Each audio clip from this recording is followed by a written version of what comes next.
ओम शांति।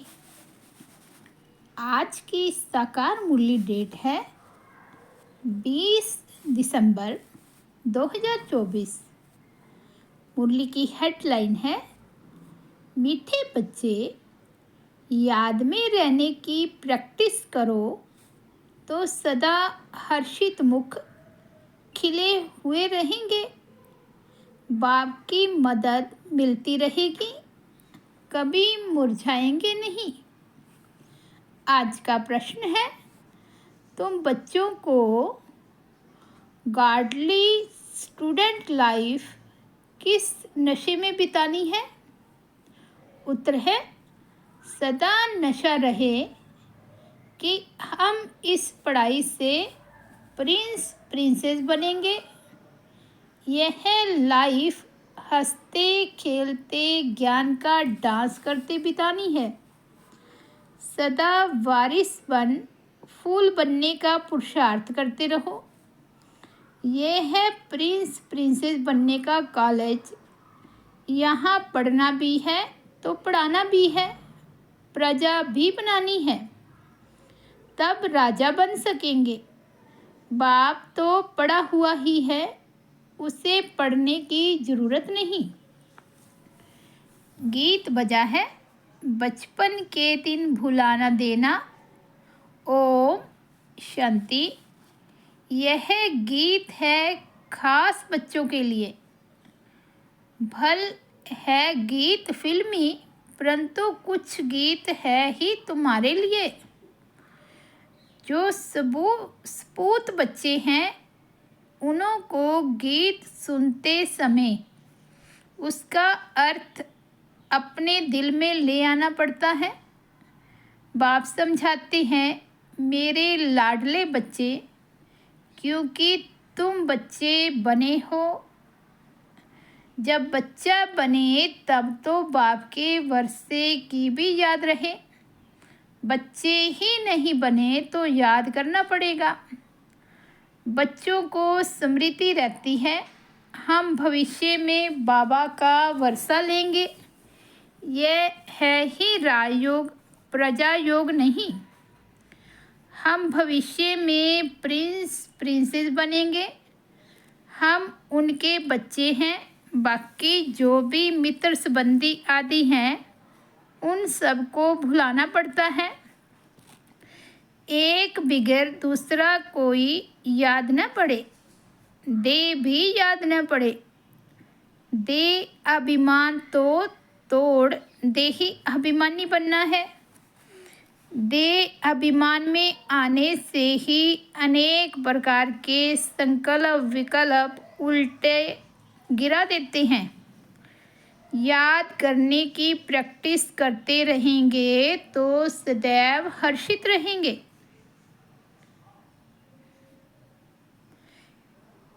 खिले हुए फूल रहेंगे। बाबा कहते, याद करने की प्रैक्टिस करते रहेंगे तो सदैव हर्षित मुख खिले हुए फूल रहेंगे। याद को भूलने से फूल मुरझा जाता है। हिम्मते बच्चे मददे बाप। बच्चे ही नहीं बने तो बाप मदद किस बात की करेंगे? क्योंकि उनका माई बाप फिर है रावण माया, तो उनसे मदद मिलेगी गिरने की। बाबा कहते, अगर बाप को याद नहीं करेंगे तो उनका माई बाप फिर रावण माया है, उनसे मदद मिलेगी गिरने की। तो यह गीत सारा तुम बच्चों पर बना हुआ है। बचपन के दिन भुला न देना। बाप को याद करना है। याद नहीं किया तो जो आज हंसें कल फिर रोते रहेंगे। याद करने से सदैव हर्षित मुख रहेंगे। तुम बच्चे जानते हो, एक ही गीता शास्त्र है जिसमें कुछ कुछ अक्षर ठीक हैं। लिखा है कि युद्ध के मैदान में मरेंगे तो स्वर्ग में जाएंगे, परंतु इसमें हिंसक युद्ध की तो बात ही नहीं है। तुम बच्चों को बाप से शक्ति लेकर माया पर जीत पानी है तो जरूर बाप को याद करना पड़े, तब ही तुम स्वर्ग के मालिक बनेंगे। उन्होंने फिर स्थूल हथियार आदि बैठ दिखाए हैं। ज्ञान कटारी, ज्ञान बाण अक्षर सुना है तो स्थूल रूप में हथियार दे दिए हैं। वास्तव में ये है ज्ञान की बातें। बाकी इतनी भुजाएं आदि तो कोई को होती नहीं। तो यह है युद्ध का मैदान। योग में रह शक्ति लेकर विकारों पर जीत पानी है। बाप को याद करने से वर्षा याद आएगा। वारिस ही वर्षा लेते हैं। वारिस नहीं बनते तो फिर प्रजा बन पड़ते हैं। ये है ही राजयोग, प्रजा योग नहीं। यह समझानी बाप के सिवाय कोई दे न सके। बाप कहते हैं मुझे इस साधारण तन का आधार ले आना पड़ता है। प्रकृति का आधार लेने बगैर तुम बच्चों को राजयोग कैसे सिखाऊं? आत्मा शरीर को छोड़ देती है तो फिर कोई बातचीत हो नहीं सकती। फिर जब शरीर धारण करे, बच्चा थोड़ा बड़ा हो, तब बाहर निकले और बुद्धि खुले। छोटे बच्चे तो होते ही पवित्र हैं, उनमें विकार होते नहीं। सन्यासी लोग सीढ़ी चढ़कर फिर नीचे उतरते हैं, अपने जीवन को समझ सकते हैं। बच्चे तो होते ही पवित्र हैं, इसलिए ही बच्चे और महात्मा एक समान गाए जाते हैं। तो तुम बच्चे जानते हो, ये शरीर छोड़कर हम प्रिंस प्रिंसेस बनेंगे। आगे भी हम बने थे, अब फिर बनते हैं। ऐसे ऐसे ख्यालात स्टूडेंट्स को रहते हैं।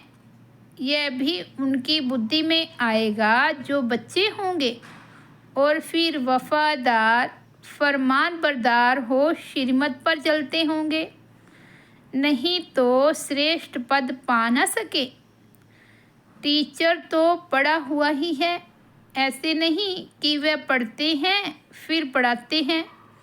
नहीं, टीचर तो पढ़ा हुआ ही है, उनको नॉलेजफुल कहा जाता है। सृष्टि के आदि मध्य अंत की नॉलेज और कोई नहीं जानते।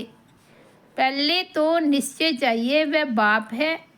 अगर किसी की तकदीर में नहीं है तो फिर अंदर में खिटखिट चलती रहेगी, पता नहीं चल सकेगा। बाबा ने समझाया है, जब तुम बाप की गोद में आएंगे तो यह विकारों की बीमारी और ही जोर से बाहर निकलेगी। वैद लोग भी कहते हैं बीमारी उथल खाएगी। बाप भी कहते हैं तुम बच्चे बनेंगे तो देह अभिमान की और काम क्रोध आदि की बीमारी बढ़ेगी, नहीं तो परीक्षा कैसे हो। कहाँ भी मूंझो तो पूछते रहो। जब तुम रुस्तम बनते हो तब माया खूब पछाड़ती है। तुम बॉक्सिंग में हो, बच्चा नहीं बने हैं तो बॉक्सिंग की बात ही नहीं। वो तो अपने ही संकल्पों विकल्पों में गोते खाते हैं, न कोई मदद ही मिलती है। बाबा समझते हैं मम्मा बाबा कहते हैं तो बाप का बच्चा बनना पड़े। फिर वह दिल में पक्का हो जाता है कि यह हमारा रूहानी बाप है। बाकी यह युद्ध का मैदान है, इसमें डरना नहीं है कि पता नहीं तूफान में ठहर सकेंगे व नहीं। इसको कमज़ोर कहा जाता है। इसमें शेर बनना पड़े। पुरुषार्थ के लिए अच्छी मत लेनी चाहिए। बाप से पूछना चाहिए बहुत बच्चे अपनी अवस्था लिखकर भेजते हैं।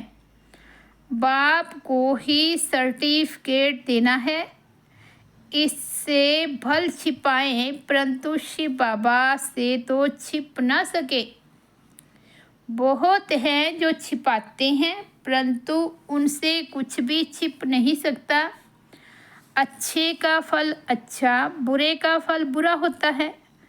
सतयुग त्रेता में तो सब अच्छा ही अच्छा होता है। अच्छा बुरा पाप पुण्य यहाँ होता है, वहाँ दान पुण्य भी नहीं किया जाता है ही प्रलब्ध। यहाँ हम टोटल सरेंडर होते हैं तो बाबा 21 जन्मों के लिए रिटर्न में देते हैं। फॉलो फादर करना है। अगर उल्टा काम करेंगे तो नाम भी बाप का बदनाम करेंगे, इसलिए शिक्षा भी देनी पड़ती है। रूप बसंत भी सबको बनना है। हम आत्माओं को बाबा ने पढ़ाया है, फिर हमें दूसरों को पढ़ाना भी है। सच्चे ब्राह्मणों को सच्ची गीता सुनानी है और कोई शास्त्रों की बात नहीं। मुख्य है गीता, बाकी है उनके बाल बच्चे। उनसे कोई का कल्याण नहीं होता। मेरे को कोई भी नहीं मिलता। मैं ही आकर फिर से सहज ज्ञान सहयोग सिखलाता हूँ। सर्वशास्त्रमयी शिरोमणि गीता है। उस सच्ची गीता द्वारा वर्षा मिलता है। श्री कृष्ण को भी गीता से वर्षा मिला। गीता का भी बाप जो रचयिता है वह बैठ वर्षा देते हैं। बाकी गीता शास्त्र से वर्षा नहीं मिलता। रचयिता है एक, बाकी है उनकी रचना। पहला नंबर शास्त्र है गीता, तो पीछे जो शास्त्र बनते हैं उनसे भी वर्षा मिल न सके। वर्षा मिलता ही सम्मुख है। मुक्ति का वर्षा तो सबको मिलना है, सबको वापस जाना है। बाकी स्वर्ग का वर्षा मिलता है पढ़ाई से। फिर जो जितना पड़ेगा बाप सन्मुख पढ़ाते हैं। जब तक निश्चय नहीं कि कौन पढ़ाते हैं तो समझेंगे क्या, प्राप्ति क्या कर सकेंगे। फिर भी बाप से सुनते रहते हैं तो ज्ञान का विनाश नहीं होता। जितना सुख मिलेगा फिर औरों को भी सुख देंगे। प्रजा बनाएंगे तो फिर खुद राजा बन जाएंगे। हमारी है स्टूडेंट लाइफ। हंसते खेलते ज्ञान की डांस करते हम जाकर प्रिंस बनेंगे। स्टूडेंट जानते हैं हमको प्रिंस बनना है तो खुशी का पारा चढ़ा रहेगा। यह तो प्रिंस प्रिंसेस का कॉलेज है, वहाँ प्रिंस प्रिंसेस का अलग कॉलेज होता है। विमानों में चढ़कर जाती हैं। विमान भी वहाँ के फुल प्रूफ होते हैं, कभी टूट न सके, कभी एक्सीडेंट होना ही नहीं है कोई भी किस्म का। यह सब समझने की बातें हैं। एक तो बाप से पूरा बुद्धि योग रखना पड़े, दूसरा बाप को कभी समाचार देना पड़े कि कौन कौन कांटों से कलियां बनी हैं। बाप से पूरा कनेक्शन रखना पड़े, जो फिर टीचर भी डायरेक्शन देते रहें। कौन बारिश बन फूल बनने का पुरुषार्थ करते हैं।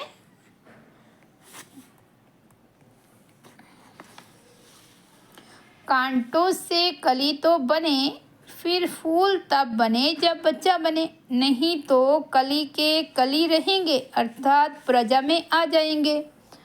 अब जो जैसा पुरुषार्थ करेगा ऐसा पद पाएगा। ऐसे नहीं एक के दौड़ने से हम उनका पूंछ पकड़ लेंगे। भारतवासी ऐसे समझते हैं, परंतु पूंछ पकड़ने की तो बात ही नहीं। जो करेगा सो पाएगा। जो पुरुषार्थ करेगा 21 पीढ़ी उनकी प्रारब्ध बनेगी। बूढ़े तो जरूर होंगे, परंतु अकाले मृत्यु नहीं होती। कितना भारी पद है। बाप समझ जाते हैं इनकी तकदीर खुली है, वारिस बना है। अभी पुरुषार्थी है, फिर रिपोर्ट भी करते हैं, बाबा ये विघ्न आते हैं, यह होता है। हर एक को पोता मेल देना होता है। इतनी मेहनत और कोई सत्संग में नहीं होती है। बाबा तो छोटे छोटे बच्चों को भी संदेशी बना देते हैं। लड़ाई में मैसेज ले जाने वाले भी चाहिए ना। लड़ाई का यह मैदान है। यहाँ तुम सन्मुख सुनते हो तो बहुत अच्छा लगता है, दिल खुश होती है। बाहर गए और बगलों का संग मिला तो खुशी उड़ जाती है। वहाँ माया की धूल है ना, इसलिए पक्का बनना पड़े। बाबा कितना प्यार से पढ़ाते हैं, कितनी फैसिलिटीज़ देते हैं, कितनी फैसिलिटीज़ देते हैं। ऐसे भी बहुत हैं जो अच्छा कह फिर गुम हो जाते हैं। कोई विरला ही खड़ा हो सकता है। यहाँ तो ज्ञान का नशा चाहिए, शराब का भी नशा होता है ना। कोई दिवाला मारा हो और शराब पिया, जोर से नशा चढ़ा तो समझेगा हम राजाओं का राजा हैं। यहाँ तुम बच्चों को रोज ज्ञान अमृत का प्याला मिलता है। धारण करने लिए दिन प्रतिदिन पॉइंट्स ऐसी मिलती रहती है जो बुद्धि का ताला ही खुलता जाता है। इसलिए मुरली तो कैसे भी पढ़नी है, जैसे गीता का रोज पाठ करते हैं ना, यहाँ भी रोज बाप से पढ़ना पड़े। पूछना चाहिए मेरी उन्नति नहीं होती है, क्या कारण है। आकर समझना चाहिए। आएंगे भी वह जिनको पूरा निश्चय है कि वह हमारा बाबा है। ऐसा नहीं पुरुषार्थ कर रहा हूँ निश्चय बुद्धि होने के लिए। निश्चय तो एक ही होता है, उसमें परसेंटेज नहीं होती। बाप एक है, उनसे वर्षा मिलता है। यहाँ हजारों पढ़ते हैं, फिर भी कहें निश्चय कैसे करूं। उनको कम बखत कहा जाता है। बख्तावर वह जो बाप को पहचान और मान ले। कोई राजा कहे हमारी गोद का बच्चा आकर बनो, तो उनकी गोद में जाने से ही निश्चय हो जाता है ना। ऐसे नहीं कहेंगे कि निश्चय कैसे हो, ये है ही राजयोग। बाप तो स्वर्ग का रचयिता है, तो स्वर्ग का मालिक बनाते हैं। निश्चय नहीं होता है तो तुम्हारी तकदीर में नहीं है, और कोई क्या कर सकते हैं। नहीं मानते तो फिर तदबीर कैसे हो सके। वह लंगड़ाता ही चलेगा। बेहद के बाप से भारतवासियों को कलब कलब स्वर्ग का वर्षा मिलता है। देवता होते ही स्वर्ग में हैं। कलयुग में तो रजाई है नहीं, प्रजा का प्रजा पर राज्य है। पति दुनिया है तो उसको पावन दुनिया बाप नहीं करेगा तो कौन करेगा।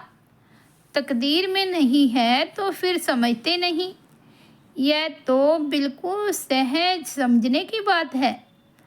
लक्ष्मी नारायण ने यह राजाई की प्रलब्ध कब पाई।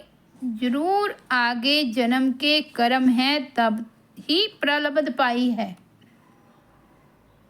लक्ष्मी नारायण स्वर्ग के मालिक थे, अभी नरक है, तो ऐसा श्रेष्ठ कर्म अथवा राजयोग सिवाय बाप के और कोई सिखला ना सके।